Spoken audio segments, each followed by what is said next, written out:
According to the Bureau of Justice Statistics, in 2012, 7% of people over the age of 16 in the United States were victims of identity theft.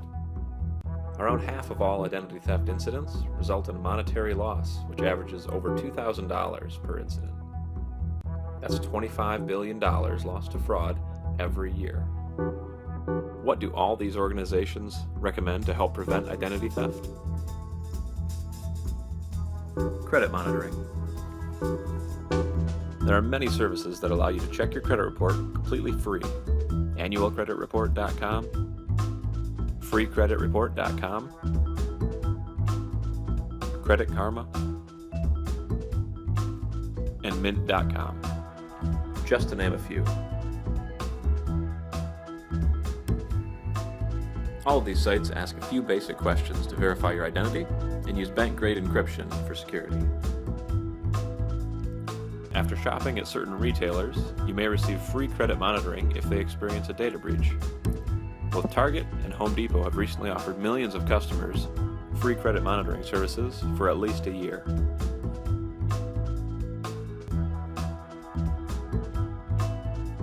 Losses from identity theft cost Americans more than losses from burglary every year. In the internet age, it's easier than ever to check your credit reports or scores, and self-monitoring your credit report does not negatively impact your score. So what are you waiting for? You can either risk joining those who lose $25 billion every year, or check your credit report.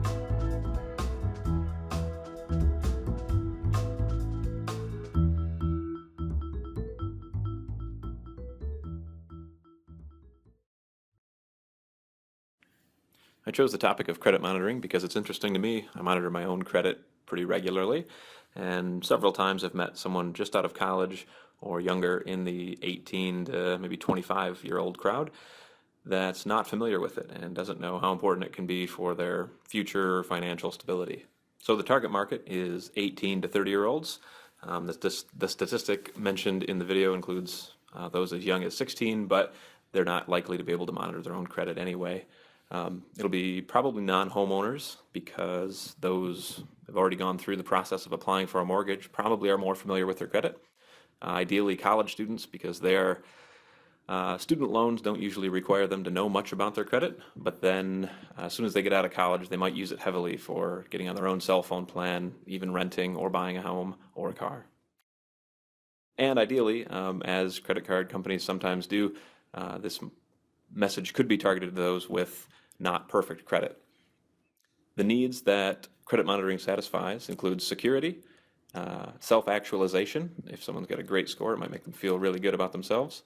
And it can save someone money. Knowing when to apply for a loan or what rate you might receive could, in the long run, save someone money. The message could be delivered online, could be a viral video. I don't know if it's exciting enough to be viral, but the other option would be TV. Maybe public TV. It's kind of a public service announcement, so probably would need someone to sponsor it, but maybe on WGVU it could go. I asked a few coworkers for feedback, if they had any ideas or something they would be willing to help with. I didn't get a lot of feedback from them, but one coworker, an intern that had worked for us previously and now works for GFS, was one of the first people I came across that really I thought should monitor her credit better, so Danielle was an inspiration to start this. And of course my wife Kirsten left me alone for an evening of video editing, watching our son, so big thanks to her. She had a couple suggestions for me along the way too. And here are my references. Here's a quick look at how the video was edited. I've done a couple projects like this for work, so it's still pretty new to me though, and this one was truly a little more complex than anything I've done before. All the audio recording voiceover was done just with my iPhone, and the software is Camtasia Studio 8.